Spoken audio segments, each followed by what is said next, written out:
never really choose the projects that I work on. These days, I guess, they really seem to choose me. And I guess over the years, I've just learned to go with the flow.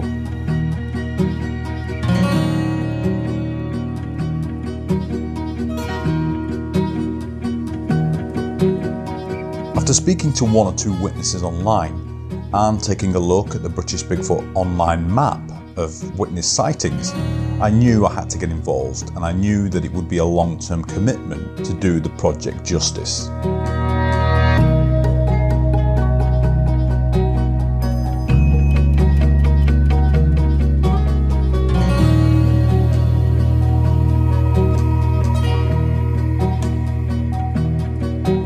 Having access to locations where a wild man or a Bigfoot have been witnessed is a huge advantage, but I knew that travelling the UK to meet other witnesses and researchers was the key to opening up the Bigfoot subject.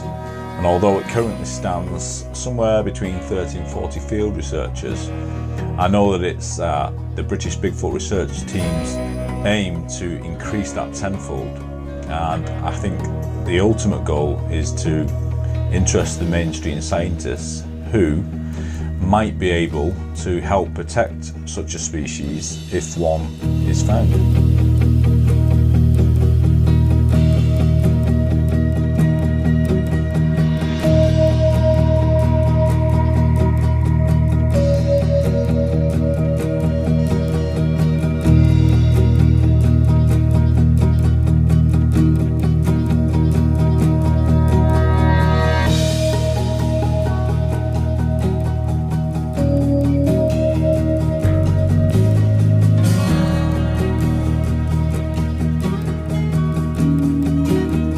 The most asked question would probably be, where are the skeletons? Where are the bodies? And it's a very valid question. Also, is Britain large enough to support such a species? And the last question I have is this creature flesh and blood, or something more supernatural?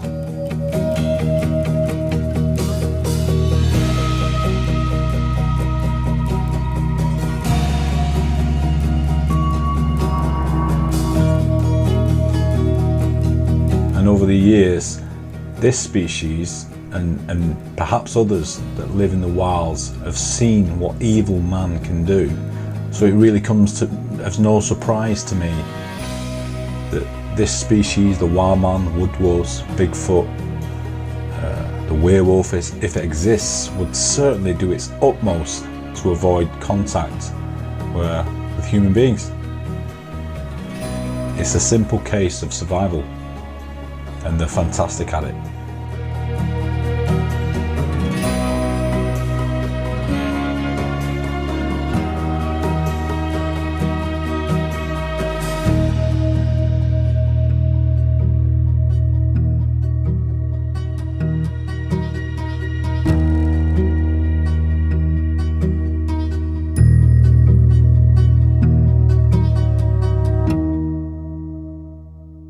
If you do an internet search for the British Bigfoot, you'll come across a lady called Deborah Hatswell, who's been quietly researching behind the scenes for 35 years since her encounter in around 1985.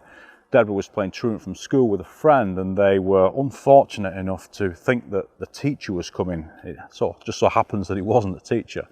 Now, I've been really fortunate, and I'm very lucky that Deborah's agreed to speak to me for the first time ever on camera.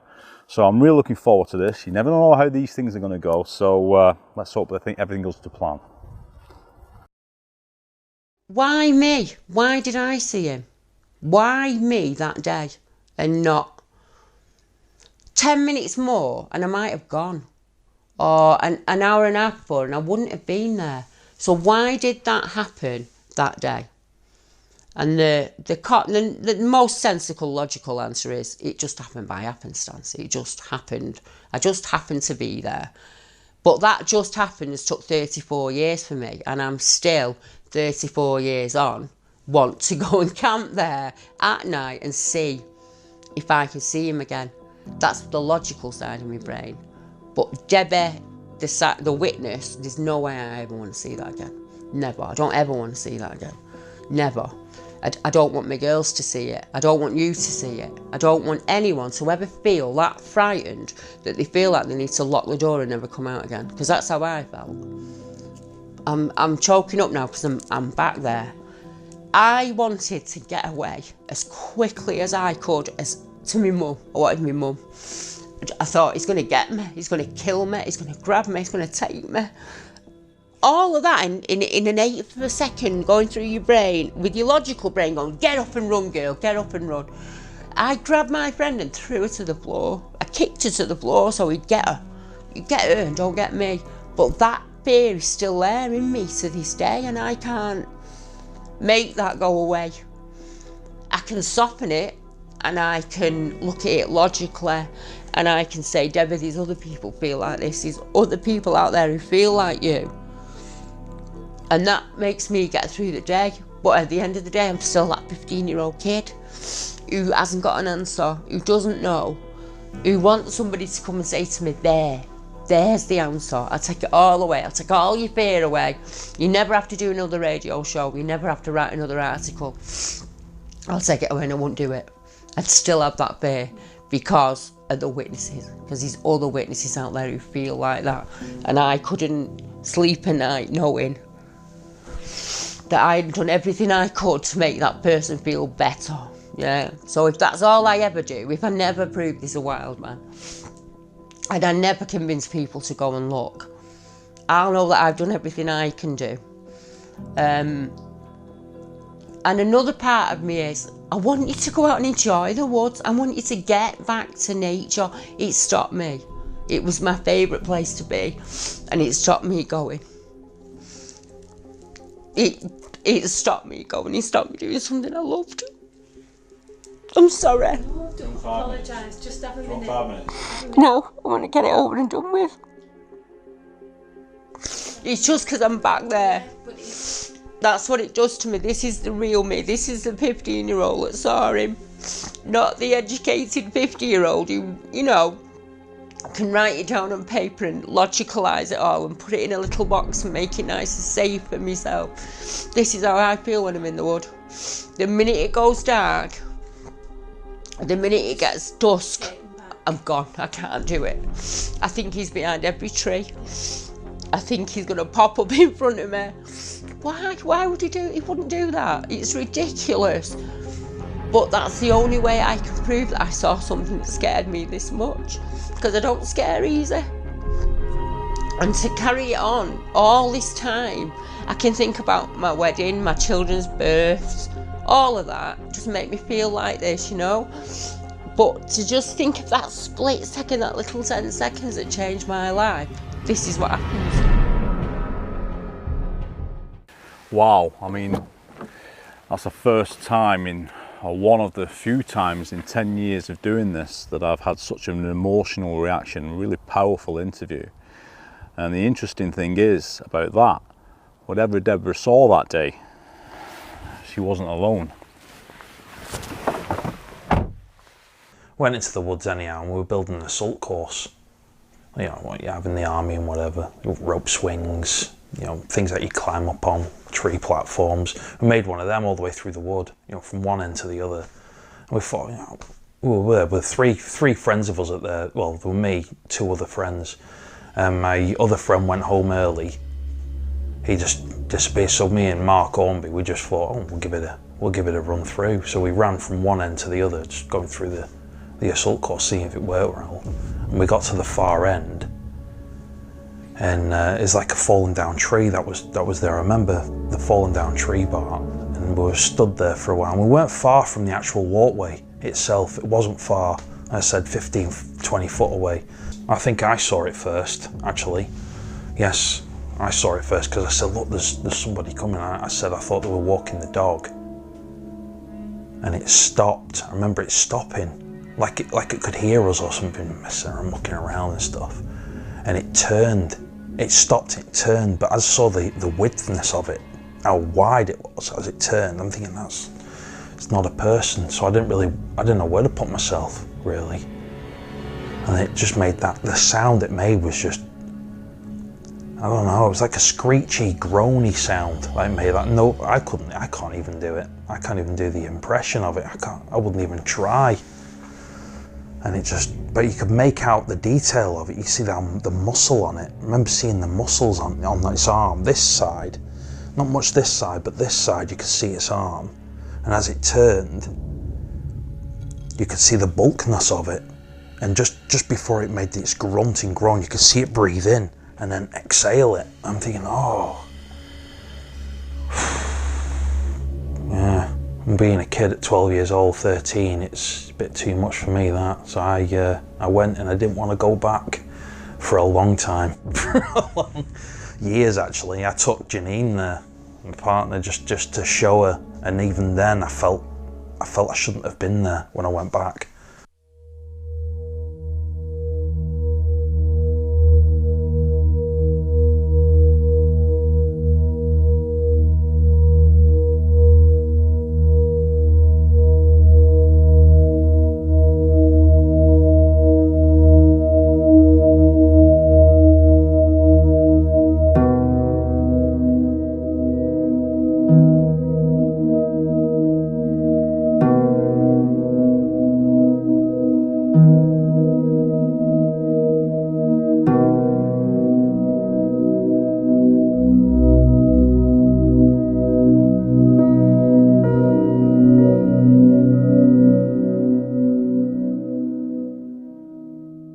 After just 2 weeks research, I now had 2 witnesses that had described the same creature.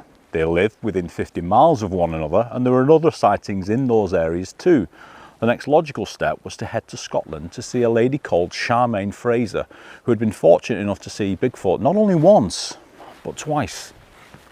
My experience was, basically it was one day, I was up at my grandparents' up at Carmiley, and I was going down to the neighbours down the road to pick up the newspapers because they'd get delivered down the road, and it was something that we were always quite happy to do because the neighbour, Mrs Sturrock, would give you a sweetie, you know, and so me and the dog were heading, there's a wee track that leads from the property down onto another track before you get onto the tarmac road. There's a curve in this track, and I'm just walking down onto the wee farm track, and the dog I was with, she just stopped dead, and she started whining and snarling, and I looked at her and I remember seeing the hair on her back was just up, you know, her hackles were up, she was kind of baring her teeth, her eyes were bulging, it was like she couldn't decide how to react to something. And you know, I was a kid, so I was kind of just walked past her, or probably ran past her, you know, and then kind of ended up just onto the farm track.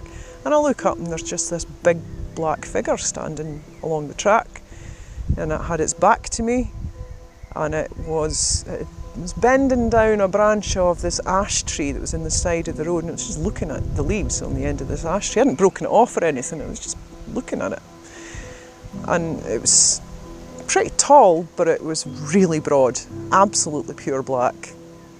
I didn't know what it was, I just stood in shock and stared at it for probably a couple of seconds. It didn't seem to know I was there until I screamed. And then the arm comes down and it slowly starts to turn to its right. And I was off, didn't see its face. Just off, back to the house, belting on the kitchen door, absolutely floods of tears, screaming, there's a monster, I've seen a monster. And they were like, oh no, it must be a neighbour. I'm thinking, you know, it wasn't a bloody neighbour, you know, it was, to me it was a monster. And the way the dog was, you know, she was freaking out, absolutely freaking out. And to the dog's credit, she stayed put till I started running, and then we're both up that track, you know. And that was the first time I saw something strange. And then sometime later, we were driving up the wee tarmac road, about to turn right onto the farm track, and just up a couple of 100 yards up the road at the entrance to the quarry, there's a large greyish figure standing right in the middle of the road, looking down the road towards us, and there was an orange reflection coming from its eyes. Now at the time, I thought, oh, that just must be a person. It was only later, many, many years later, when I started looking at this, I realised it couldn't be. As I say, it was an accidental watching of Finding Bigfoot that made me start thinking that's what I saw. The 30 years passed with me thinking, I don't know what that is. It was kind of in the back of my mind. It kind of recedes more in the back of your mind as life kind of takes over, you know. And it was just an accidental viewing of that programme, and I started to think, these details are very, very like what I've seen. But that's not possible. Bigfoot's an American thing. It's not, I've never heard of that in Britain. And then I started to look into, well, all the American stuff to see if the details did match, if the descriptions matched, if all these other circumstances, you know, it's like it was just so similar that I thought, okay. So I started looking at the British stuff to see if there was any British stuff, and that's when I started coming across, I think the first thing I came across was there was a couple of sightings reported up at Torfins in Aberdeenshire back in the mid-90s, and there was a cryptozoologist who was quite prolific at the time called Mark Fraser, and he documented these sightings, and these guys had been out in the woods around Torfins and they'd seen a large dark figure with kind of reddish glowing eyes as they described it. And I think the first time they saw it, one of the guys threw a stone at it and it disappeared into the woods, and then they saw it a wee while later. There was 3 of them, and it actually chased them when they were in the car, and they described it. Now that made me think, God, that's not that far from where I saw something, and I just started researching it more. And then I found, yeah, there's a lot more stuff that sounds like what I've described, and then I found out, God, it's all over Britain, and then that's when I started speaking to, you know, Debbie and stuff like that, and found out I'm not the only person that's had this, and their experiences are so similar to mine. Even by family and friends, you know, I always get asked the same questions, and one of those questions is, why is this creature not seen more? And I guess the answer to that is, well, if you look at the sightings map, it's seen a hell of a lot. There's 500 plus sightings. And to counter that, I would say we don't know how many of these creatures there are, if they are indeed flesh and blood, how many of these creatures actually exist. If that number was as low as it could possibly be to maintain their survival, then it's a slim chance that they could be surviving somewhere remote in Scotland. They could be traversing the country on some sort of pattern, a regular pattern, which a lot of the researchers think that's exactly what they do. They use they follow the food essentially, like any animal would. And they're more than familiar with our habits. You know, they've been watching man for a long time, I would imagine. But you still can't get away from the fact that they should be being seen, they should have been captured. It makes sense. But are we just thinking with a human, are we using the logical perspective from a human's mind? I think maybe we are. Maybe are we underestimating these things? Maybe. But nevertheless, you know, you still have to approach these questions with a high amount of skepticism. And you also have to ask the researchers, which is what I did, how do they think that Bigfoot stays so elusive? One of the first things that I get asked is how, in Britain today, in an urbanised society, a Bigfoot, woodwoose, wild man, whatever you wanted to call him, be him human or ape, could hide. Quite easily, in all honesty. We haven't looked at any of our cave systems. We've probably discovered 5 to 10% of them. We don't go out into the woods every day and look. And when we do, we're walking the dog or we're playing with the kids, and we're not looking up and we're not looking down. We're just going about our normal, everyday human life. So we're already distracted. You could be sat 3 feet away from you in a bush and you wouldn't have a clue. You wouldn't know. To be honest with you, I don't expect to see one myself. I simply don't expect to see one, because for them, everything they do is about concealing themselves. Everything they do is about hiding from humans. Obviously, yeah, and from animals as well. Hiding and ready to jump out on deers, for example. So it's natural for them, but I think it's a matter of life and death. A matter of life and death for them. I don't think it's a stretch in the imagination to think that they're doing things like creating ditches in the deeper woods, sticking logs and branches over them and hiding in there, you know, but unless you're brave enough to really go raking, you know, it's... How hard can it be, though, to hide in, say, a load of brambles or a bunch of gorse bushes? It could be that simple. We don't live in this urban environment that we think we live in. It's an urban myth, yeah, and these are masters of their own environment. They are used to being out in the open 24 hours a day. We're not. We're just not very good looking either. Majority of people wander about oblivious and quite often don't see things that are right in front of them anyway. And I think when we see them, when we do have sightings, it's when they've dropped the ball, when they're not paying attention, when they've made a mistake or for some reason they've been distracted, they don't see us. When I saw one, it didn't know I was there till I screamed. I think the idea that we live in a country where you can't elusively travel through the countryside without being seen is a misnomer. Clearly there's big patches of fields and grasslands and hills and mountains and forests where there's just nobody there.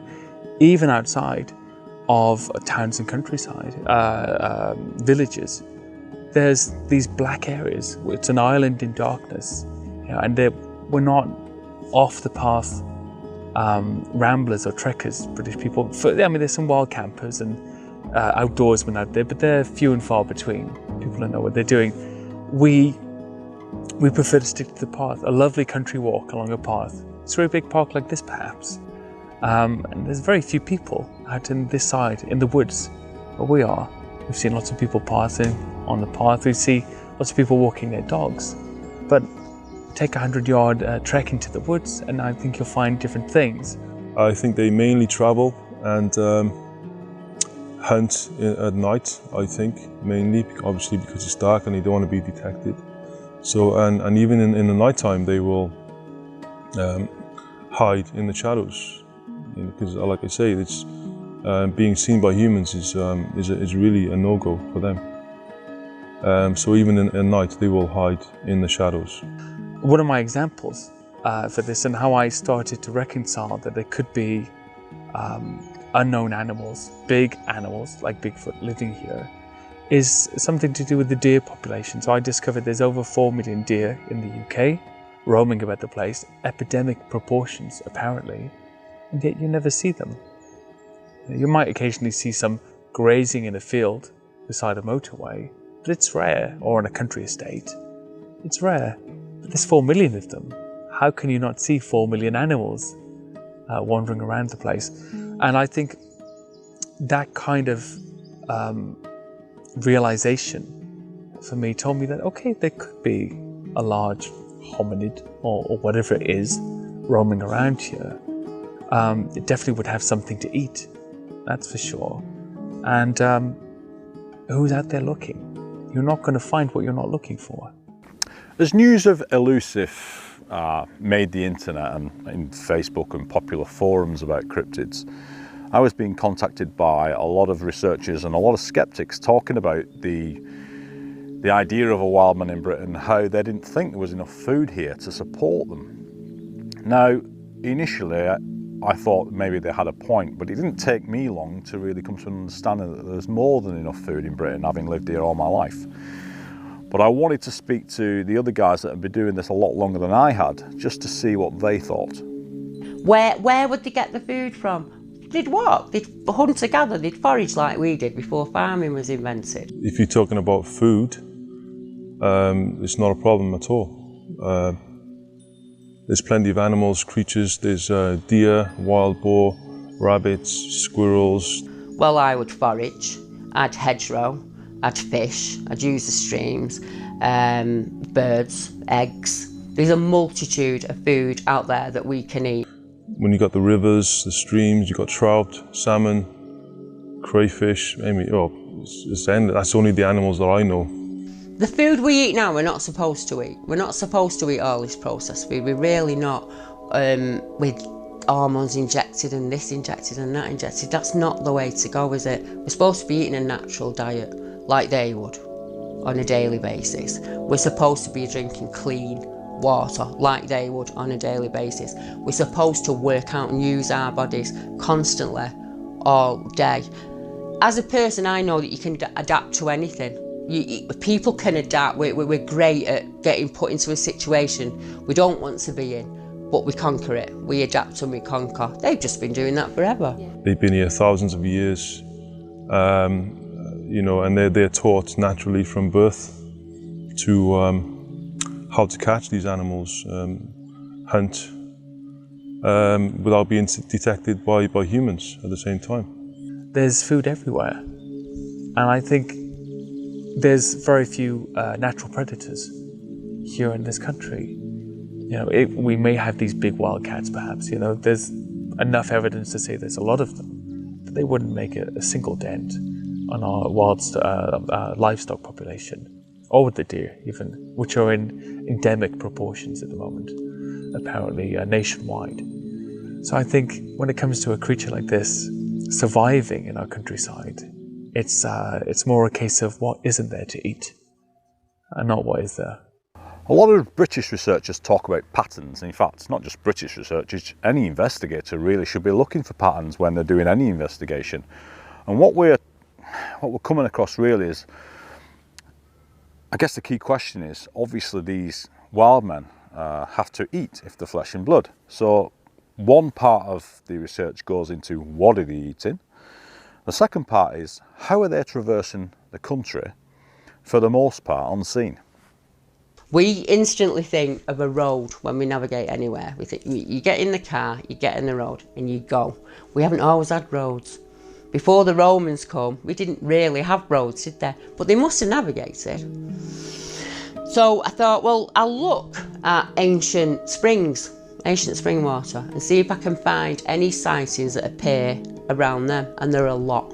There are a lot of sightings. I pulled 20. I thought I'll do it as scientifically as I can. I'll just pull 20. I won't have any favourites. I'll pull those 20 and I'll see what I can find in those 20 sites. And in every one of them there's an ancient well. So we talked earlier about, are they transient in their habituation? Do they move through certain areas through certain seasons? Could that explain why sometimes there is one or two repetitive sightings over years at the same time of year? Or do they stay in the same place and feed in that general area? I think they do both. I think when the feeding is good and the locale is good, they stay and maybe move around a little bit.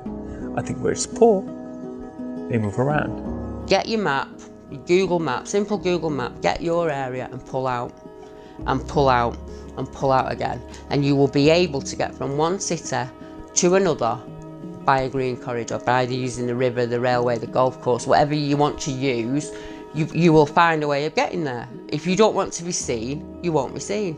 So you mentioned something about somebody assessing there could be 2,000 in the country. I don't think as many as that even. I would imagine somewhere between 500 to 1,000 max. Now there's a theory about the big cat population that's exploded here, allegedly exploded here, that there could be up to 1,500, and that's over a 40-year period. 40-50-year period since the Dangerous Wild Animals Act was introduced in the 70s. And I think that's reasonable. And cats would probably breed much, much quicker and have more seasons than something like a large hominid. So I think they're probably very rare. They're spread out. Some of them travel, and some of them stay put. I don't know how they avoid inbreeding. I think somebody has to travel somewhere, out of the local area,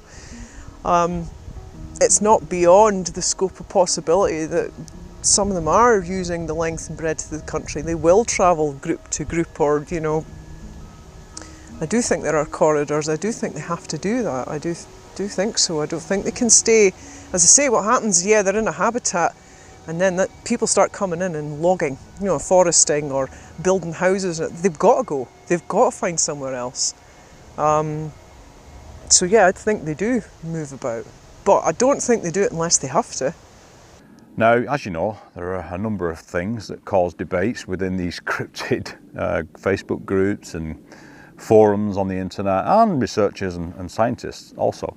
And one of those is whether or not cryptids in Britain are using undiscovered cave systems to hide in. I think it's a valid question, and it's something that we have to look at. Now, a lot of sceptics have poured scorn on this, saying that the disused mines in Britain, I mean, Britain is absolutely littered with mines all over it, that these mines would still be full of poisonous gases. Now, some of them will be, but not all of them. And to think that we've discovered all the cave systems is just not true, because geologists think otherwise. So I wanted to know what people thought about this. Is it possible that these cryptids may be utilising undiscovered or discovered cave systems throughout Britain? Where do they sleep? That is quite a difficult one for me to know. Which is well, if we knew, we would obviously be able to find them. So they do whatever they can and sleep whatever they can. Most likely in the most difficult place where humans can't get to, or where humans would want to go, you know, or would even think about going. You know, there's so many theories. I think, yes, mine shafts would be great to look into. There was a sighting in Dorking Deepdene in Surrey, which is not so far away from here, where two brothers were exploring a mine shaft and they heard a roar come out, and they left the mine shaft, and then they were bluff charged in sound only. They couldn't see the creature, but a large creature bluff charged them through the foliage. They left the area. Now, that to me would indicate perhaps a family group, or a male with young living in the mine shaft, because the challenge was from outside of the mine shaft, I think, and that was a warning as far as I'm aware. Fife, north of here, is full of mines. And there's quite a few sightings from Fife, you know, in Scotland, yeah. Up Bathgate Hills, there's the Silverman sighting from the 80s, which is quite interesting. A large silver greyish figure running alongside a car up the Bathgate Hills. I've got quite an interesting set of stories from a forum about a guy who was going up the Bathgate Hills. Every winter they would get chased off the hill. They found footprints in the car park in the snow and all this kind of thing. There's a big old silver mine under those hills, you know. So yeah, I think mines have a lot to... I do think they're probably used. There's a theory in the United States that they follow railways, that follow power lines. You know, as a guide, this is a nice straight route to follow. Bigfoot sightings along these very old ancient monuments to me would just represent an old and passed down route that would be passed down to younger Bigfoot, just like elephants pass, you know, routes to water to their children and so on and so forth forever. I think that would be exactly the same thing. This has been here for 1,000 years, 2,000 years. This is a route we've always known. Now there's a new route, some pylons that follow this straight line across this hill. You can follow them to get there and get home. My job as a filmmaker really on this project was initially to present the research in a really unbiased fashion. But what I found myself getting embroiled in this stuff and entrenched in this stuff, and you do tend to pick up biases. But one thing that is coming up more and more is the paranormal aspect of this, and there are two places in Britain that are particularly key. One of them is in Hull, on that East Yorkshire coast there, up to Bempton. And the second one is a really weird place. There are UFO reports coming out of here, dogman and werewolf reports, Bigfoot reports coming out of this place, and even a pigman report, if you can believe that. And this particular place is called Cannock Chase, and that's in Staffordshire. So I headed over to see Ian Gunner. Cannock Chase, I think Lionel Fanthorpe in about the 70s with the Weird Fringe report came to Cannock Chase, and they said there was something like 98% of all of the werewolf sightings and dogmen sightings in the UK happen here at Cannock Chase. There's been documented cases of around 30 or 40 of these over the last 50 years or so. The earliest modern day case, if you want to call it modern day case, that I found was about 1879 from Woodeaves. It's about 10 miles away from here. Nick Redfern wrote about it, and it was called the Beast of Bridge 39. And it was a story where a gentleman was riding along on a horse, and the horse was pretty tired, it was walking, and he was making his way to a small little village. And as he passed the Trent and Mersey Canal, I think it was, as he came past this plantation, what he described was this ghost-like figure jumping out, catching onto the back of the horse and terrifying him and the horse. And the horse then breaks into a canter from its walk. And he's so scared of it, whatever this sort of 7-foot being is, that he swipes it with his riding crop and it goes straight through it. And the horse, like I say, bolts and runs away. Eventually he makes it to this small little village and he's so perturbed by what he's seen. He tells the story in the pub, and one of the gentlemen there was so scared he refused to travel home by that bridge that night. So that's probably the earliest case that we've got of documented modern day case of this sort of thing happening. One of the people actually remarked to him and said, that'll be the man monkey that you've seen. So over 100 years in this local area. When you fast forward to things like, right the way up until the 50s, the 60s, the 70s, it really bursts into life then. You start to see cases all over the place. And what's unique about Cannock Chase is there are some quite aggressive cases here, quite confrontational cases where people have seen this creature close up, even been attacked or chased by it as well.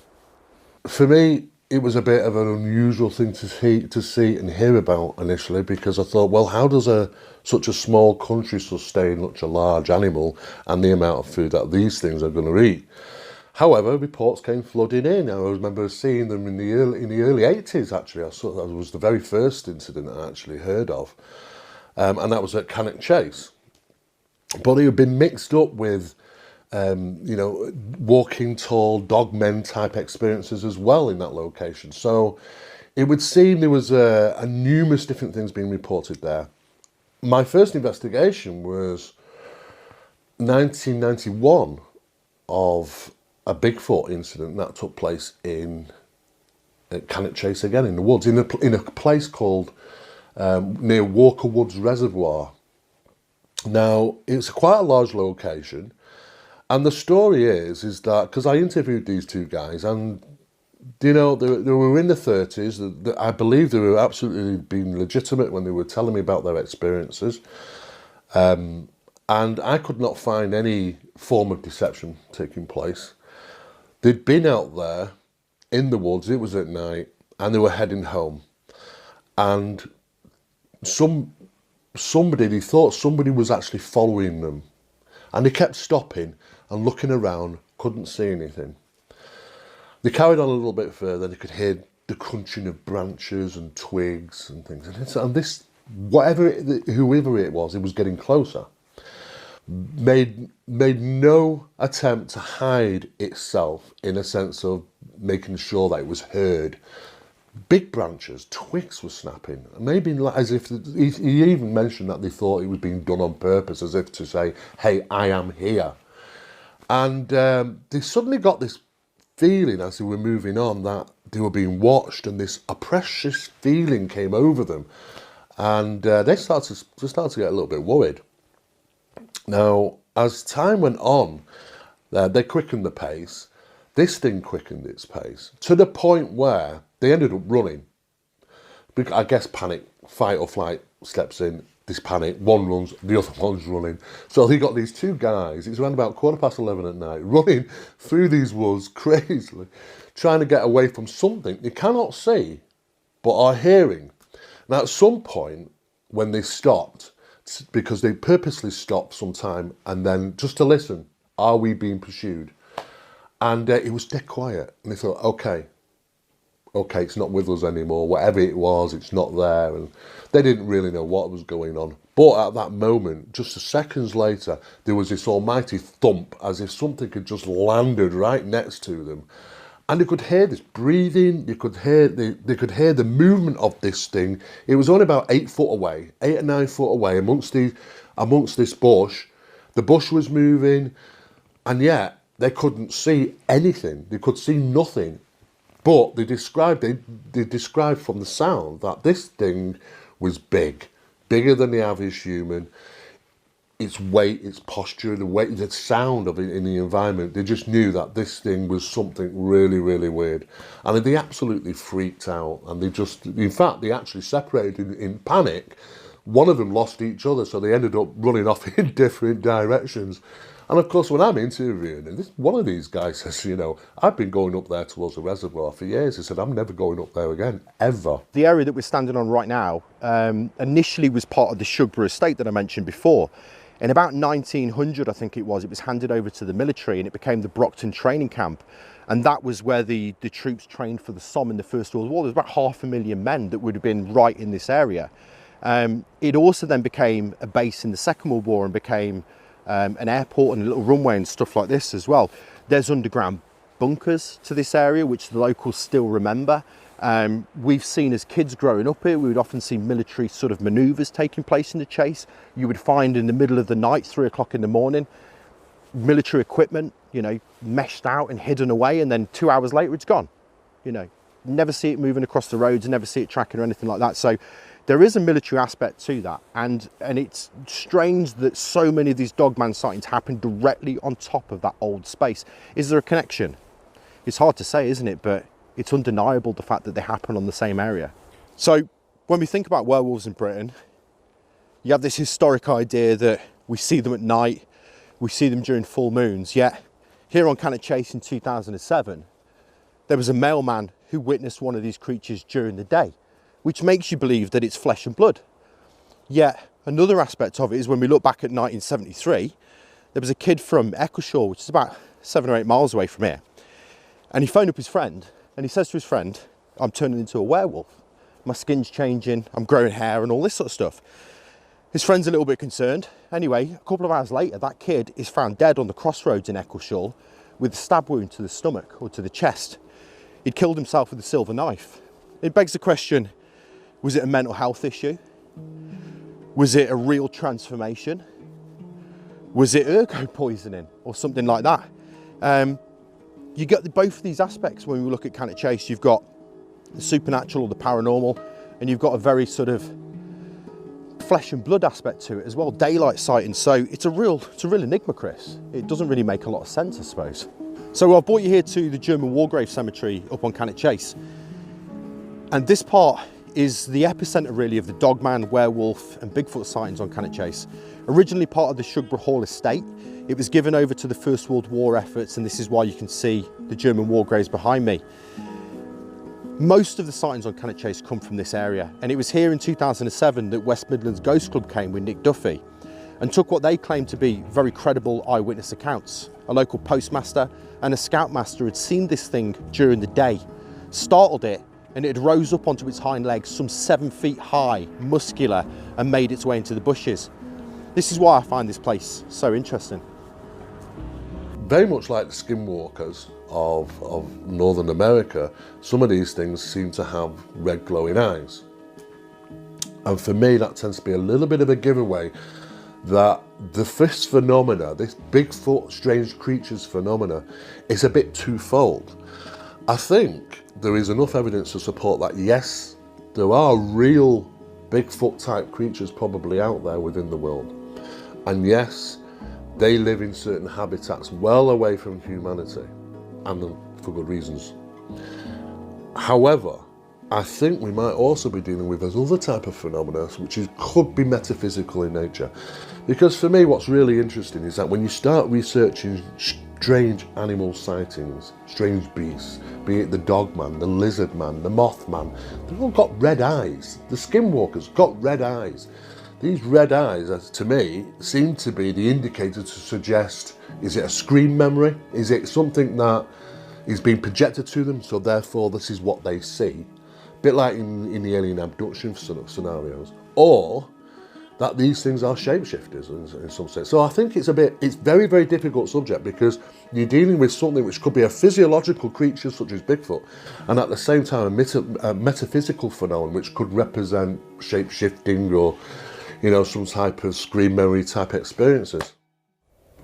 Hi folks, I'm here at Cannock Chase with Ian Gunner and Michael Appleby, and we're doing one of a few wild camps here at Cannock Chase. Now Cannock Chase is probably the biggest hotspot for Bigfoot sightings in Britain. The number of cases on record, I think, is around 12 around this area. And if you tie in paranormal sightings and ufology, the finds in ufology, UFO sightings and stuff like that, you're probably talking hundreds, if not thousands, over the years of strange goings on in this part of the country. So we've come deep into probably one of the most remote parts of Cannock Chase, to do an investigation and see what's what. There's not really much more we can do. We can put ourselves out there, put ourselves into the right places and hope that something happens. It's no use us wandering around the woods, banging on trees, doing wood knocks and calling out to any potential Bigfoot or whatever else might be out there. We're hoping that if we just set up camp, which we've done, the weather was awful earlier, but things have improved a lot. It's a clear skies now, and we've got really quiet in here now. So hopefully, if there is anything that happens, hopefully we'll get it. So what we're going to do is plant a couple of audio devices. We're going to set a trail cam up after within a sort of perimeter around where the camp is, in the hope that we're there just out of sight, just out of earshot. Potentially they might pick something up, and we can always use a bit of intention. I mean, using a bit of woo terminology there, but there's not really much else we can do. It's a needle in the haystack, so let's try it and see what happens. I've got to take advice off the best researchers that I know, and we're willing at this stage to try anything, because finding structures, finding glyphs on the ground, we've been doing that for 12 months whilst making this documentary, so it's time really to try anything and everything and see what happens. So let's see what happens. So it's 5:30.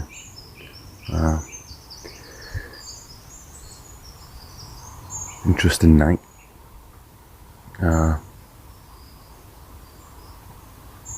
Due to the nature of last night's weather, we set up camp really late last night, waiting for the rain to stop, and it just meant that we couldn't really see the location properly, and we ended up putting the tent up under the tarp, which was not really that practical. However, we nearly called last night off because of the weather, so we waited. You know, it was 11 o'clock by the time we set up, because we just had to see if that rain would stop as the forecast predicted, and it did. And it's a really clear night and a beautiful morning. Set the trail cams up, they're still running. I'll go and collect that now, collect the audio devices, and see what's what. In the tent last night, hell of a lot of snoring going on. I think we did a lot of walking yesterday. Covering Chase is it's not huge, but it's pretty big, especially when you're zigzagging terrain and whatnot.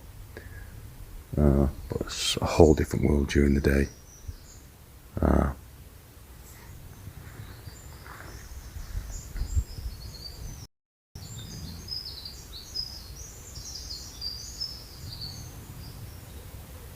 think when you're in the tent, you always suspect something's walking around. You can hear things,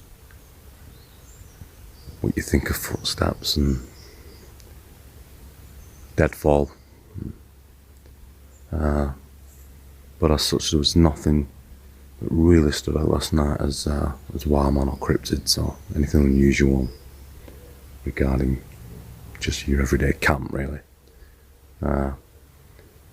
So again, it was always going to be a needle in a haystack, so I guess we keep trying.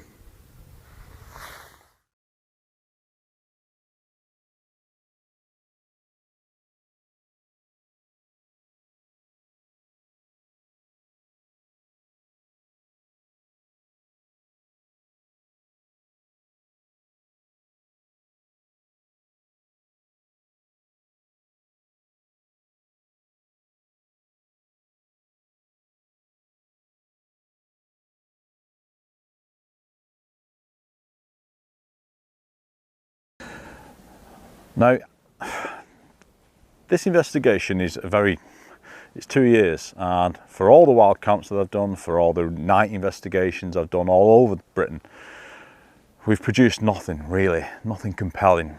But that's not really surprising given, you know, what we're looking at. But one of the spookiest places in Britain, or one of the most notorious forests to camp in Britain, is Harwood Forest up in Northumberland, and that's very near to Britain's third biggest forest, Kielder. And there's some very strange reports coming out of there. So I got in touch with a guy called Fell Wanderer, who is a prominent wild camper. He runs a well-known YouTube channel for bushcrafters. So what else could I do but go up to Northumberland and spend a couple of nights camping with the Fell Wanderer just to see if we could get anything. Well, I've camped here in groups, I've camped here on my own, and I can honestly say I've never experienced a more spookier place. Some of the best times I've had has been on my own when I know there's nobody else around for miles, and I'm hearing, often at, you know, the early hours in the morning, 2, 3 o'clock, I'm hearing knocks and breaks, all happening within a couple of seconds of each other. So I know it's not the wind because it's been totally still, and it's just, like I say, there's just nobody around, and when you're on your own it can just really freak you out, but it's exhilarating at the same time. So this evening marks the beginning of this 2-night investigation into here at Harwood Forest, which is in I think Harwood and Kielder, the forest in general, is the biggest forest in England, and I think the third in Britain. I think there's 2 bigger forests up in Scotland. So there are a lot of stories coming out here, some from wild campers, some from some from farmers, some from other researchers in the BBR, that talk about people finding sheep carcasses in here, strange noises in here. Neil Young, who's been a member, and probably I think he was a founder member of the BBR years ago, has had experiences in here as well. He's had some parts of his camping kit removed and suddenly appear from nowhere. So tonight is really all about getting, as ever, like I've been doing for the last 2 years, getting out here, putting myself in the environment. I've been joined by Michael Pelby of the BBR as well. I'm here with Fell Wanderer, he's experienced some strange things in here. He's also an experienced wild camper. He's familiar with the area. He knows it inside out like the back of his hand, and I think that's important when you come to these places. Don't just wander in wildly and blindly. You know, speak to someone that knows what they're doing. So what are we going to do? Well, we're going to plant a few audio devices. I think we've got three separate audio capture devices. We've got 2 trail cams that we're going to set up, even though they're forever unreliable and never capture a thing, but we've just brought them, so we're going to try them. We may try a bit of mic, we may try just a bit of just putting it out there, just a bit of intention. Look, I've got to this point 2 years down the line where I'm willing to try anything and anything, because in regards to, yes, I found a few footprints that are a little bit sketchy in my opinion. 2 years down the line, what do I think Bigfoot is, and do I think that he's in here? The honest truth is I don't know what he is. I don't even know if he's real, because I'm relying on the evidence of other witnesses. Do I believe their stories? Absolutely I do. Do I think it's supernatural, which is a big thing. There's a big thing in the British, and even in the world over in the Bigfoot community, there's a big thing about it being this supernatural. There's more quantum theories being thrown in, and multiple dimensions and that kind of thing, putting Bigfoot into the same category as a ghost and UFOs and other strange phenomena, or the paranormal as a whole. And I think there is some connection to that. Am I willing to bet my life on it? Not at this point, no. I think, unlike other researchers, I still think there is room in Britain for a flesh and blood animal, and that is always been my line of inquiry first. Rule that out. Talking to the witnesses, it looks like the accounts are heavily favour something corporeal, so something flesh and blood. Do I rule out a supernatural element to this? Absolutely not, because I've been in and spoken to witnesses, people like Paul Sinclair, that have witnessed strange things and all manner of phenomena, including Bigfoot, in the area where UFOs are seen, cattle mutilations, strange deaths of cattle and other wildlife. So is it related? I don't know. Hopefully tonight we'll find out. I like being under a tarp, I like being in a bivvy, and to me a bivvy's the way forward. You can just roll it out within 30 seconds, that's your shelter. If you're sure it's not going to rain, it's brilliant, you don't have to put a tarp up, but it's usually sod's law if you don't put a tarp up it usually does rain. But I like this A-frame configuration because it allows me to lie down and I can see all the way around. If I hear noise through the night, I'm not in a tent, you know, I can see what's going on. So to me it's a simple way of, it's a simple form of camping. So as with any other camp, we put out the equipment, we light a fire, we cook some food, and at this point I really want to know, you know, Damien's been wild camping a long time now, and I wanted to know what he thought about the possible existence of a wild man, be it flesh and blood or something more supernatural. And what did he think the prospects of it being real are? It's still a mystery, but I am switched on about this place now, and for a while I was frightened to come back, because the more I got to know, the more I was kind of like freaked out about it, thinking, because I didn't know, you know, I'm on my own, obviously I haven't got a weapon or anything, and you know, if they wanted to do harm, they could do it. But then I got thinking, well, if they wanted to do harm, they could have had plenty of chances before now to do it. So I kind of like, it was just like, it was psychological. I got over it eventually, and now I'm quite happy to come back out in the forest and camp on my own, which I do quite frequently anyway. I think these creatures, I think they can appear and disappear and perhaps only leave one or two prints. You know, like the one I found, it's just one on its own, and it looks to me like a footprint. I had a good look around, I couldn't see if that was a track leading to it or leading away, I couldn't find anything. So my only hypothesis was that this thing had just materialised, perhaps took a drink, got up and walked away. And that's perhaps what it is. It's just because people talk about tracks leading somewhere then just suddenly stopping. Well, if that's the case, where have they gone? And the only logical explanation for me is they've just disappeared. They've changed form. Have they become energy? I don't know.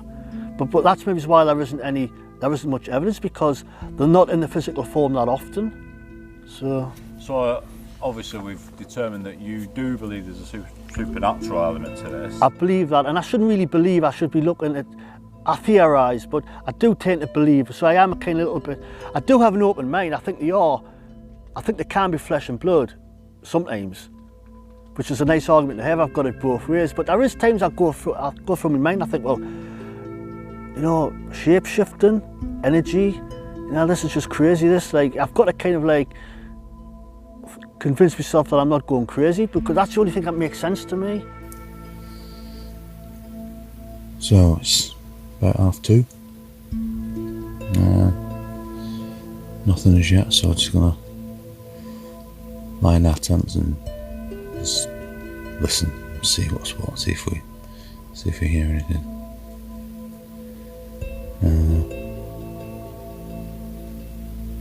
That's all we can do.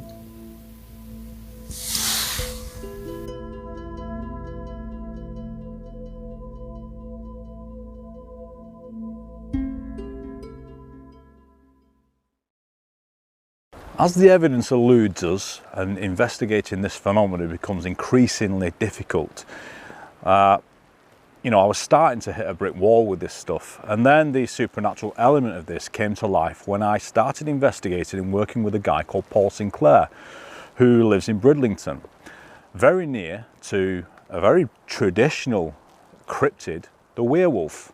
And there's been many sightings in Flixton. In fact, it's quite infamous, the Flixton werewolf, the beast of Barmston Drain. This is the same creature that's been seen over centuries in the same area. Now, is this some sort of supernatural creature, some sort of ghostly phenomena? And it's a very difficult thing to investigate. Nevertheless, I had to get there, speak to Paul, and find out all about it.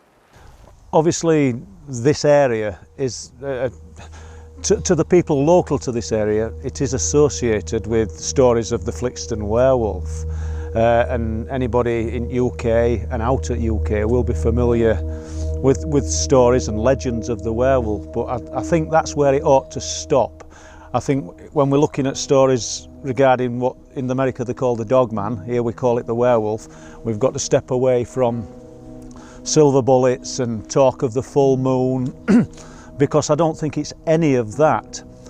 I'm no expert on this, but I don't actually think we're doing ourselves any favours by talking about things from movies. This thing, has, if it exists, and I do believe it does, has been around hundreds, if not thousands of years.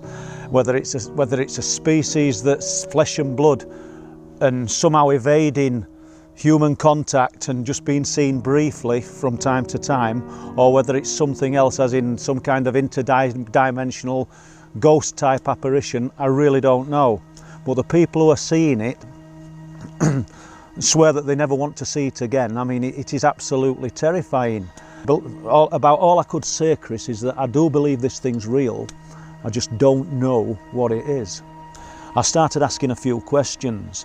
Now, there's a guy who used to be security guard at the golf course at the side of Danes Dyke, and he's an interesting man. I mean, he lived up there. That were part of his job accommodation, and he found himself wandering around the edges of the golf course on a night on a regular basis. They were having a few problems with intruders at one particular time. I'll not mind me mentioning his name. It's called Dean Dealtree. He had 2 Staffordshire Bull Terriers. And he tells me that one night, and I think we're going to about 2012, he were walking perimeter at golf course, and there was an animal making a noise in Danes Dyke, but it was big. I'm not going to say huge because we're in the darkness. We don't know how big, but it was also making a strange howling noise, a type of sound that he'd never heard before, and it frightened him. Now, to say it frightened him, anybody who knew Dean Dealtree would realise that he's 6'4" and about 19 stone. He says, and normally with his 2 staffies, he'd have gone into the woods with torch and had a look. He says, but the only thing he could do after hearing that sound was get back to his apartment and lock the door. Now, what makes it interesting is we listened to a few radio broadcasts over the years, and somebody claimed to have recorded the sound of a dogman. Dean at the time tried to make this sound to replicate it for me. So as soon as I heard that sound, I realised that's what he was trying to do, and I recorded it, took it to him, and he claims that was the sound. So obviously the sound came from somebody in America. But I just wonder what kind of species of animal we're dealing with. We can't doubt that it has got some kind of intelligence. When I spoke to the lady at the Spittal Inn, I saw the deeds from the Spittal Inn, and they talk about this infestation of savage beasts. I mean, this is probably a few years ago, and she looked up onto Flixton and Staxton Wold, and she said to me, we'd not talked about dogmen, bear in mind, she said to me, I think there's a Bigfoot up there. And I took it with a pinch of salt. I just thought, well, that's a strange thing to say, but if those type of creatures are supposed to exist in America and other parts of the world, and they're said to be highly intelligent, then why can't we have something that's evading human contact in this part of the world? I mean, it might be evolved enough to realise that contact, we probably only things that could offer it any kind of a problem. Simply because even though it's physically, it could overpower us, we could probably think of something to hurt it with or to capture it with. I mean, there is an element of intelligence with it for certain if it exists, and if the thing at Sand's End, what the fishermen saw, that kept dipping its head every time the light hit it, there's an intelligence, that implies intelligence to me, because if I shone a torch beam into your face now, Chris, your head would go down. You wouldn't stand looking at it like animals with lesser intelligence do. In the last 18 months, the accounts have just keep coming in. Dozens of accounts, not particularly with myself, but with the BBR and Paul Sinclair. And it was back in East Yorkshire with Paul Sinclair up in Hull that there were some particular strange events happening up there, some very bizarre animal killings. So I went back up there to speak to Paul and to get the lowdown on just exactly what's been happening. So today I'm at Danes Dyke, which sits between Bempton and Flamborough. And the dyke itself, if you was to follow it a mile down from here, would lead us to the coast. Now, anyone familiar with this subject will know of the beast of Barmston Drain. And of course this area, if we're covering around 30 or 40 square miles, which I think is reasonable, and I think the witness accounts sit within that area, I think it's reasonable to assume that we're dealing with the same creature. I mean, it's to my right here, above the above the dike here and the drainage ditch there, where a witness a couple of years ago saw it sat at the side of the road, crouched, and he said this thing was an enormous thing. And this gentleman got back home and even woke his wife up to, you know, and she said that was totally out of character for her husband to do that. So he's obviously something, whatever he's seen, has really shaken him up. And it's in these places, in and around the dike, that strange noises are being heard, and there are multiple witnesses talk about crashing trees and howls and ungodly screeches coming out of here. So again, as I said before, I don't think it's unreasonable to assume that whatever people are seeing, potential this could be the same creature. And if you think that it's heading down, it can head to the coast up and down here unseen, no problem.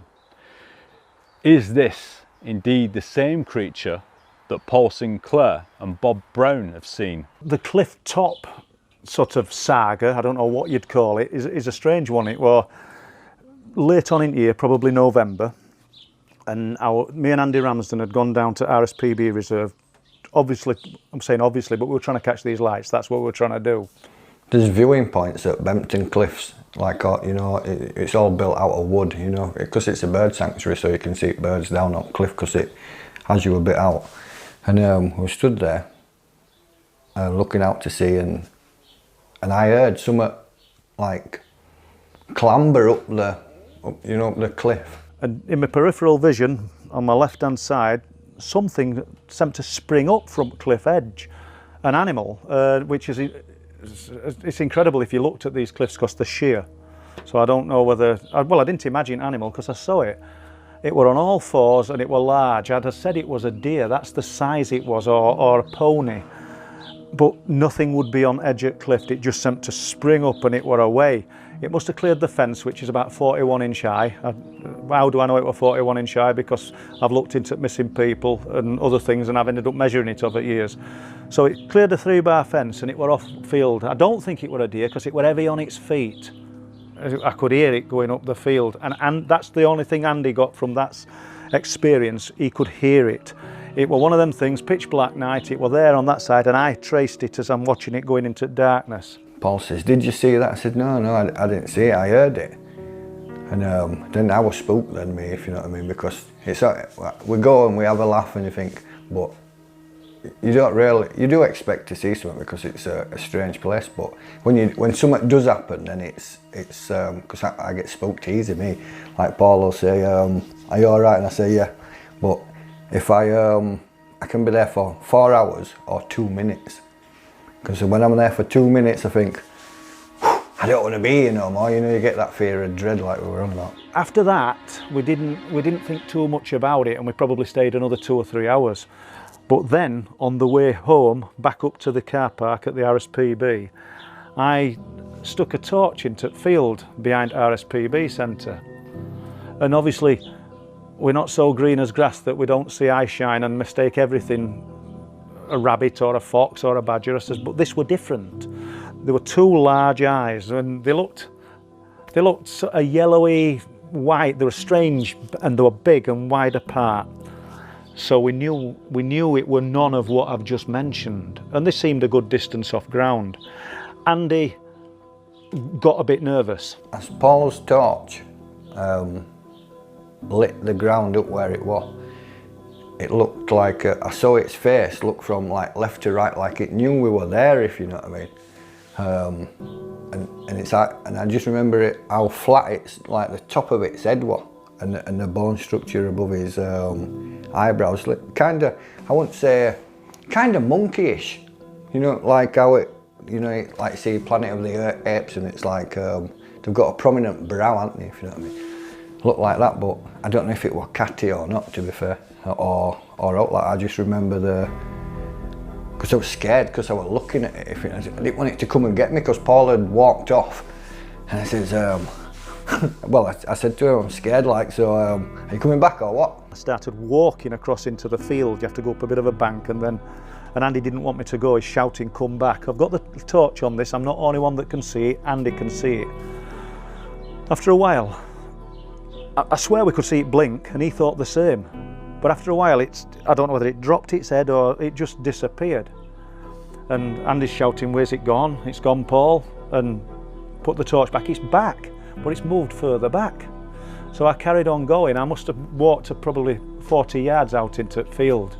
Do you know, since I met Paul, he's one that he don't give up with it. You know, I've got kids and stuff like that, so I have to like find time for it. But Paul's constantly on it, and he wants to. If we see something, he'll run straight towards it. If you know what I mean, and that's what he wanted to do. Like go find it in the field. How frightened me. I thought, I'm studying on my own now. So I thought, yeah. But Paul wanted to go find out what it was, if you know what I mean. I felt, I just sort of thought to myself, I'm being lured out into the field here. It sounds daft because I'm here to tell the tale and nothing happened. Do you know what I mean? But Andy said, come back, he's sort of urging me. He didn't like the situation, so I did. When I got back to Andy, we shone the torch, it's come back. This thing lowered down, and at one point it looked like it were about a foot off the grass. And we could see these big eyes looking at us. We thought it were on its belly.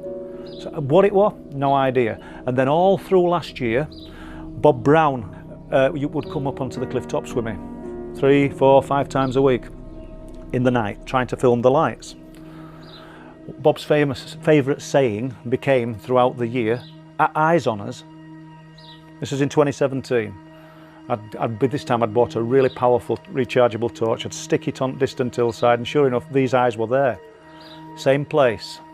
I'm not going to say exact same place. He didn't put a stake in ground and say this is my spot, but very, very localised to where we looked every time. Shine it for a bit, eyes would disappear. We'd carry on what we're doing. 5 minutes later, we'd stick them back. They're there again.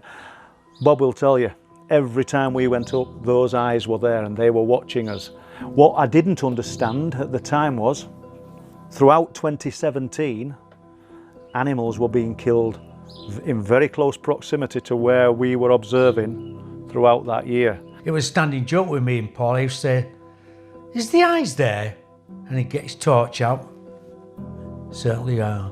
Every time we went up there, they were there. And then all of a sudden when we put the eyes on them, they'd duck down as though we knew they were there. And it was like they put their head down. And then we'd carry on doing what we used to do, and then a little bit on again, we'd put the torch on again. Same thing every time, or else it might move a bit more over. And then you think to yourself, what are them eyes? Is it living in caves? Is there something that's living in these sea caves off Flamborough and Bempton? You would think if there was, then these guys who fish for, sort of work the sea for crabs and lobster, or around those rocks and those sea caves. And remember, they're not accessible. Some of these caves have probably never been entered, but you'd think they'd see traces or signs of something, and I'm not hearing that. Did I see some that were physical? I definitely did.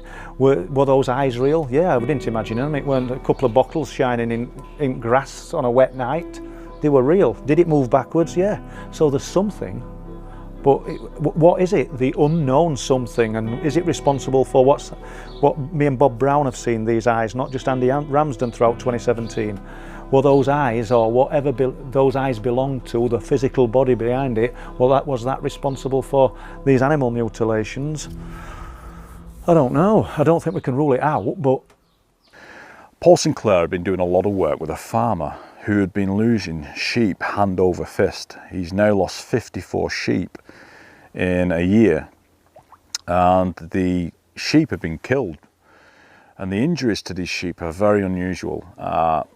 But what's more interesting than that is that one day the farmer told Paul that he had gone out to check the sheep in the morning, and he found 30 sheep crammed into a sheep run designed for 6 sheep. Now, a sheep run's the last place sheep want to be, because they get tagged in there. So I can only assume that something had scared these sheep and caused them to corral themselves, and actually 4 of the sheep suffocated or died of fear that night. So I wanted to speak to Paul again, and I wanted him to talk me through What happened? Right, we're sort of at this area where things have been happening since 2017. I first became alerted to it, as I already said, New Year's Day. But we're on the fields. We're not going to disclose where, because it's just not fair to people who have to live this and work this for a living. But that is an example of the sheep run. Obviously we wanted the corralled area where they'd run into that holds 6 sheep nose to tail. Well, imagine on 28th of June, this same sheep run, probably the very same one, had 30 sheep in it. How could that be? Dead of night.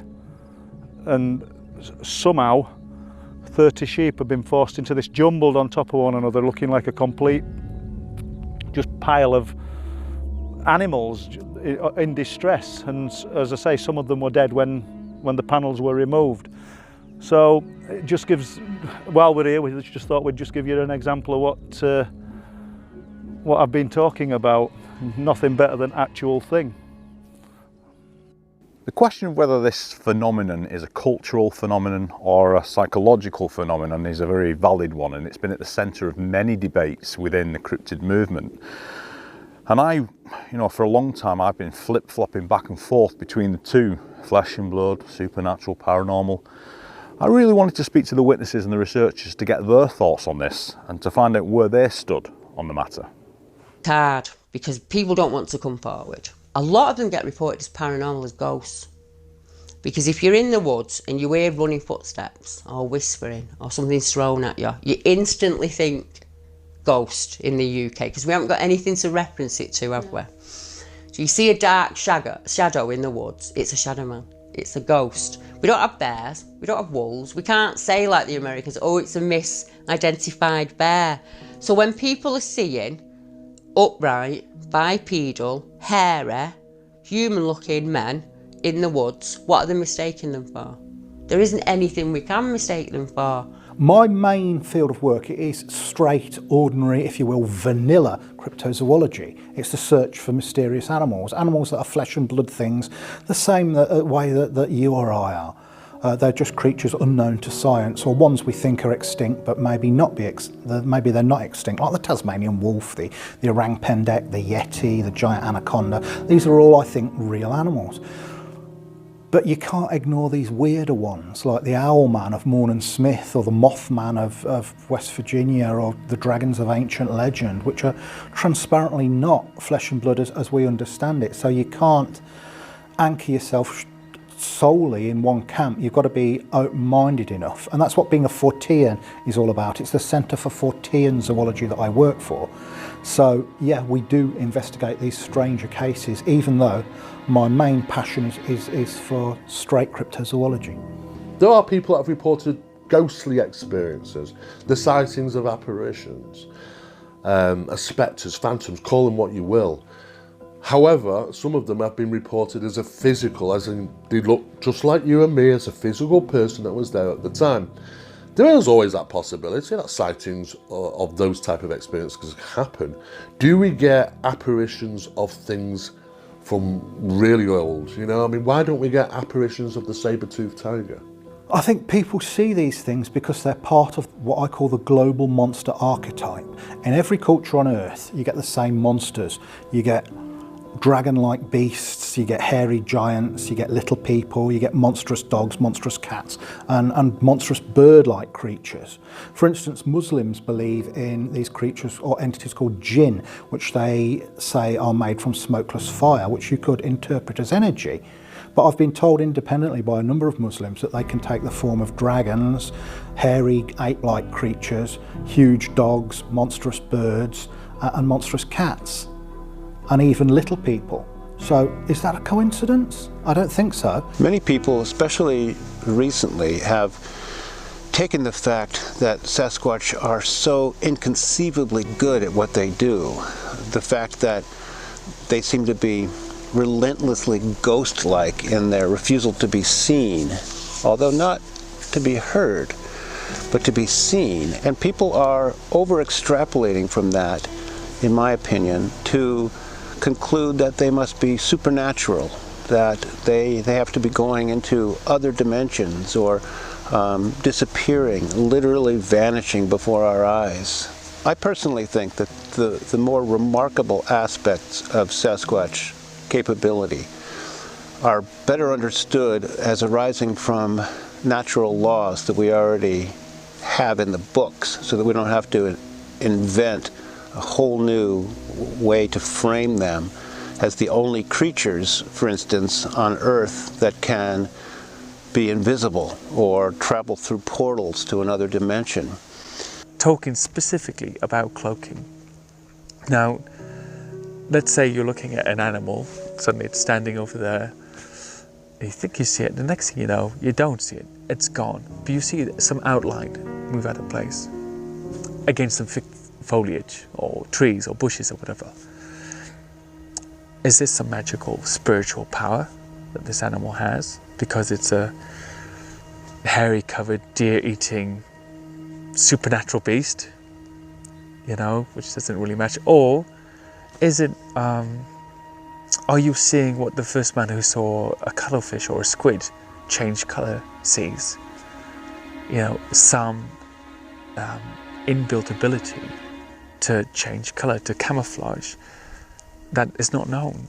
You know, when we first saw the cuttlefish do that, or the squid change colour, or an octopus mask itself onto a rock, that's a magical power, isn't it? Because how could it possibly have the ability to do this? Surely this isn't natural. But it is natural. We know it is. Now. I think they live right here in our same dimension, and that what they do is employ some sort of faculty that we will need to understand. In my new book, Next of Kin, Next Door, I speculate that this faculty has to do with electromagnetic energy.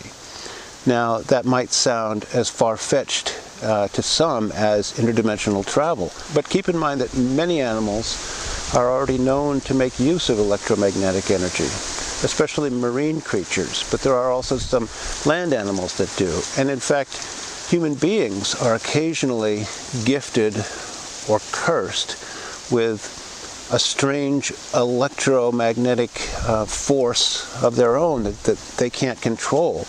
It's often the case that people can't wear watches because they'll go dead, or their smartphones will malfunction because they seem to give off some sort of disruptive electrical charge.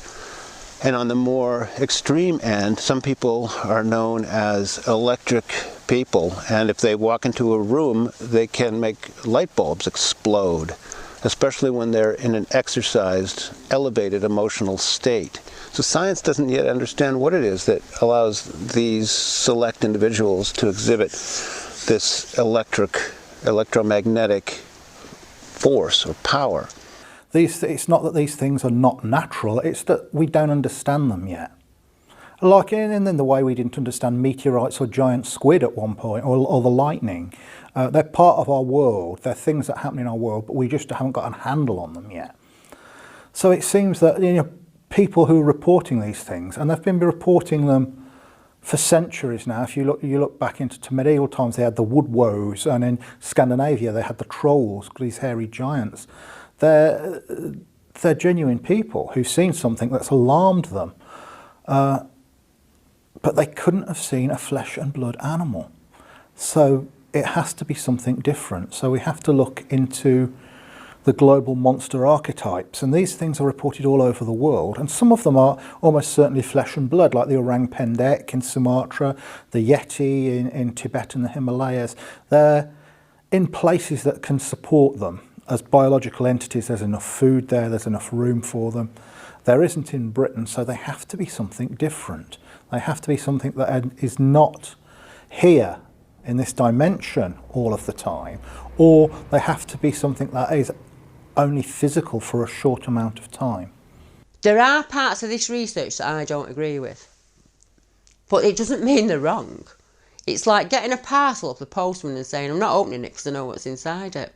You can assume what's inside it, but until you open it, you don't know, do you? So I don't cut off any research. If people want to come at it from the paranormal Well, that's how they've got to look at it, isn't it? That's their journey. If, like me, I think he's a flesh and blood down to you, some kind of humour. Other people would think that was ridiculous. But we might all have a piece of that jigsaw.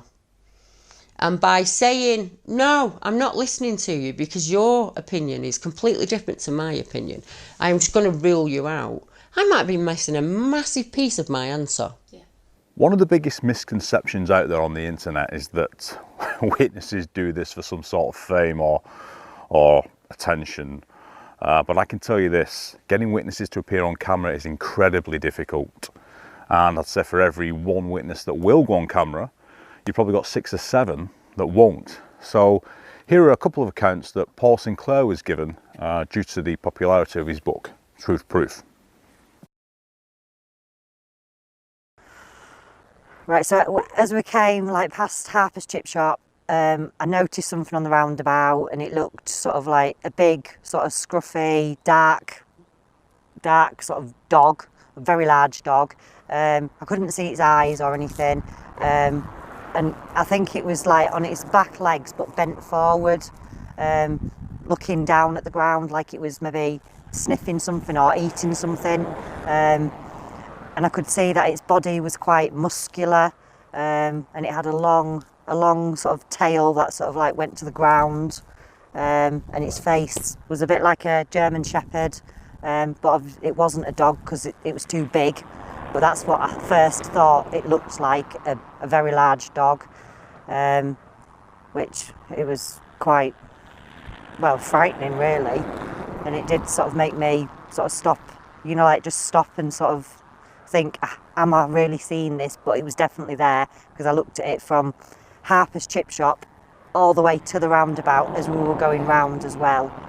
But I couldn't see its eyes, or, you know, I didn't notice its eyes anyway. And then we turned back round and went back up to the chip shop, turned round and then very slowly came back towards the roundabout so I could see if it was like just a reflection or something else on the roundabout, but there was nothing on the roundabout this time. There was just nothing there.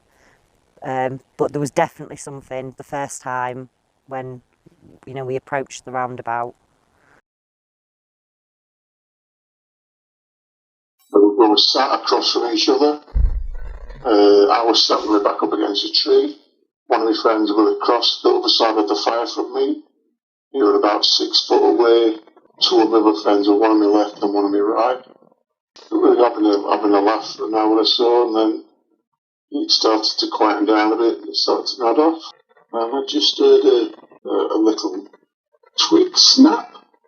And I just happened to open my eyes just to see my friend, who was directly across from me, picked up in the air, upside down by his ankles. We thought it was by his ankles. It actually been got hold of by his calves. My friend was saying that after, when he'd actually been dropped down on the floor, he got pins and needles in his bottom half of his leg because the pressure on it. And mate, you should have seen the bruise. The bruise was a black and deep purple, and yeah, it looked very nice to know. It was about 2 or 3 foot off of the floor. All hell broke loose, and we were all, well, we can imagine, we were all frightened and screaming and shouting. Can you describe arm, Jason, or what you saw, please? The only thing I saw was like a big black arm holding him on the calves.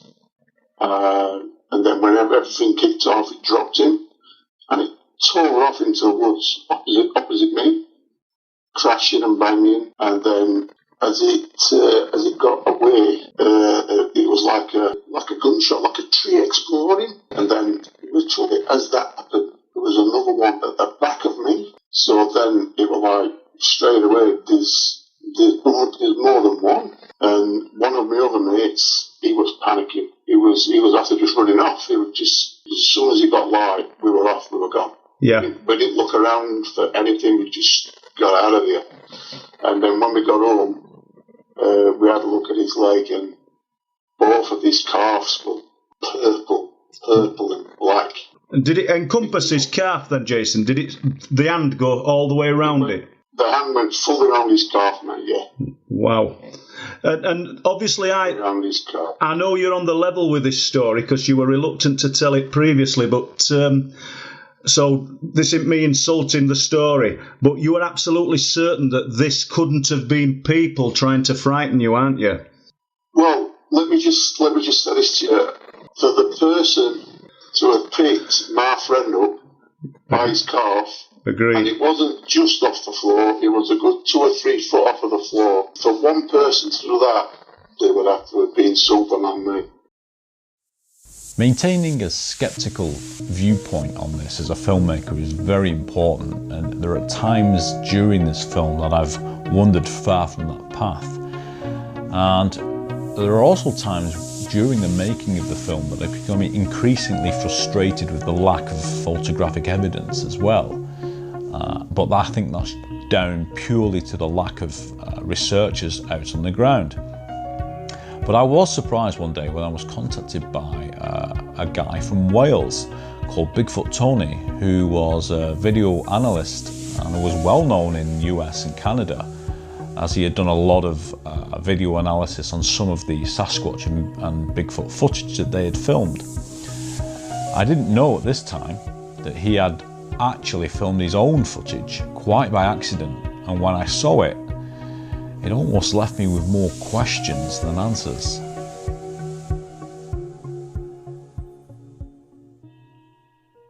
So I was coming up along a trail, which I believe it could have been a human trail, but it wasn't one that was regularly used, I don't believe anyway. And it could have been used by Bigfoot, could have been, possibly.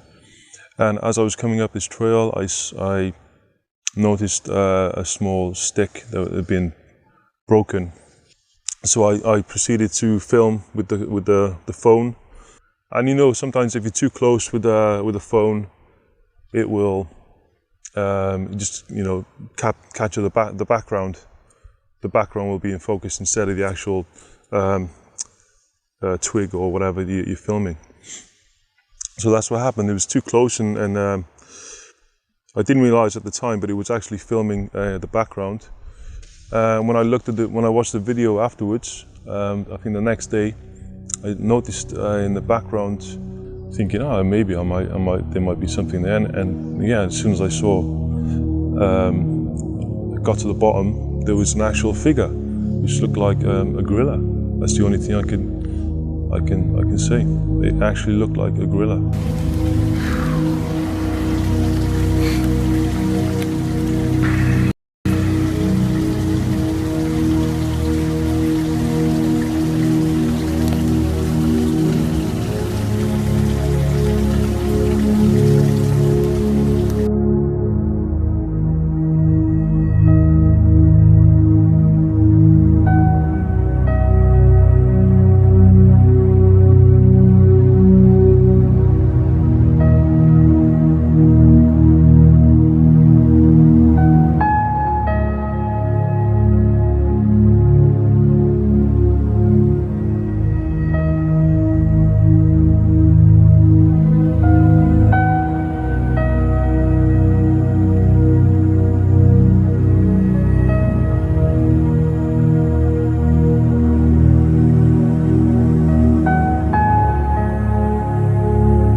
So quickly, Deb, obviously, what's this last, so 2 years? I mean, obviously we're out in Scotland doing a night investigation.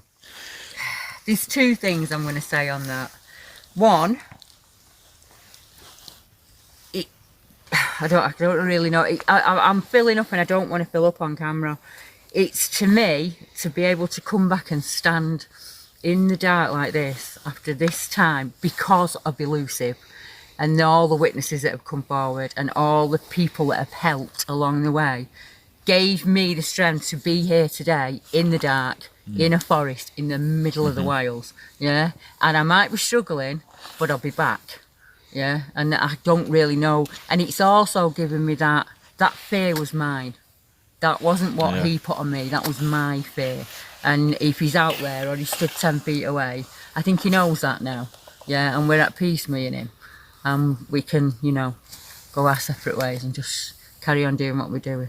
Just think of where you've come since 12 months since you went back to Brutal Hill over a year ago. It's more. It was a massive, it's about, big deal it's for about you. 2 That years wasn't it? ago. Getting and out. Look where you are now. In the woods, even if you can only do 4 or 5 steps from the car, do those 4 or 5 steps, and next time do 6, and next time do 7, and eventually you'll end up like this, you know. And I couldn't be happier. You could give me a choice now of whether you give me £1,000 or we just stay another night, and I'd stay another night. Yeah. And that's thanks to you.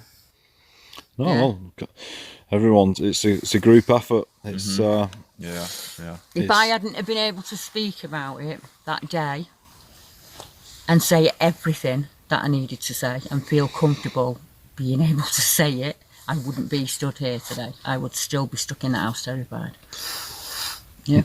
This is why we take the statements. This is why. Yeah. You just got to...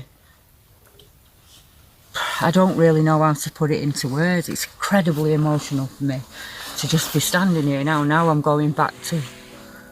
Yeah. And now I would hold out my hand to him because I don't see anyone being harmed. I don't see anyone being hurt. I know not all things are perfect and lovely and nice. I know that. But we've just stayed in this forest, in the dark, enjoying ourselves with quite a few, you know, sat silently. And it's just an amazing place to be.